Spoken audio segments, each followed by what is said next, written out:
Hi guys, it's week 3 of your second semester of Explore. It's going to run over hopefully pretty quick what needs to get done this week. The first thing is due Wednesday is your project timeline. Remember, this can just be a list. It can be a calendar with your weekly goal on it. It could be a spreadsheet, however you want to do it, but it needs to have a weekly goal for what you're going to accomplish each week.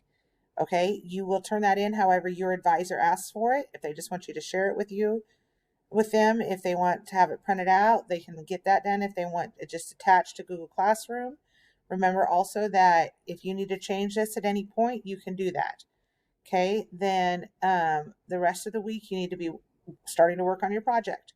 Remember, each week from here on out, starting this week, you need to contact your mentor once a week. This can be an email, text, or a phone call. Mentor contacts is just for high schoolers, so junior high, don't worry about that. But email, text, phone call, or if you're a junior or senior, you can go meet with him in person if you fill out the release form. So make sure that happens. All that has to happen then is your mentor needs to let your advisor know that you met, or you can show your advisor uh, your email, your text that you talked to them, whatever you want to do, but somehow you have to prove that you did that. And then the other thing I wanted you to make sure of is if you need to go to a different room to work on something. So let's say you need to go down to Mr. Coster's to use the wood shop. You need to schedule that ahead of time, even weeks in advance if you want to. If you want to schedule, I'm going to go down there and work every Tuesday and Thursday.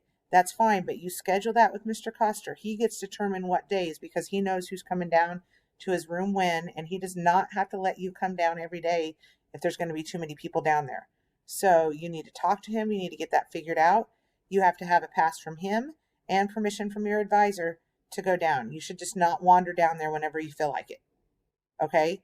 Make sure you schedule it. Same way with any other teacher. No matter where you need to go, you need to schedule that ahead of time. You definitely can go, you guys. Get in the habit of going to other rooms when you need it, but plan it out and think it out ahead of time. It should not just be a last second thing. I'm tired of being in this room. I want to go somewhere else, so I'm just going to go and say I need to work in there. That is not how this works. Okay? Make sure you have it scheduled out. All right? Last thing I wanted to talk about a little bit, if you did not get your stuff done last week, your contract in, your proposal, or your mentor agreement, you need to get that in as soon as possible. Each competency was worth 10 points.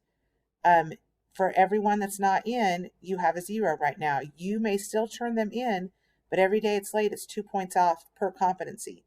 So let's say you had 7 of them done. You should get 70 points for those. The 2 you didn't have done are zeros right now until you get them in. Let's say you don't get them in till Wednesday. That would be 2 days late based on what days we had school. So that's 4 points off for each one of them if you don't get them in. So that's 8 points off. So they would add, instead of what could have been 20 points, it's now 12 points they would add to your score. Okay? Hopefully that makes sense. You're understanding what I'm saying. So same way with the mentor agreement. Mentor agreement was worth 10 points. If you don't have that in yet, you turn it in on Tuesday. It's only 1 day late. It's now 8 points instead of 10. Okay. If you don't turn it in till Friday, it's 4 days late. It's now 2 points instead of 10. Okay. Get those in. And the reason we're being harsh on those deadlines is because this is setting your project up for success. If you do not have those done, you are not helping yourself out on this project at all. You're starting off on the wrong foot. So get that turned around and get that finished as soon as possible. Okay? Any other questions? Talk to your advisor. Let me know. Come down and see me. It seems like most of you are off to a great start. You're doing a good job. Keep up the good work and good luck.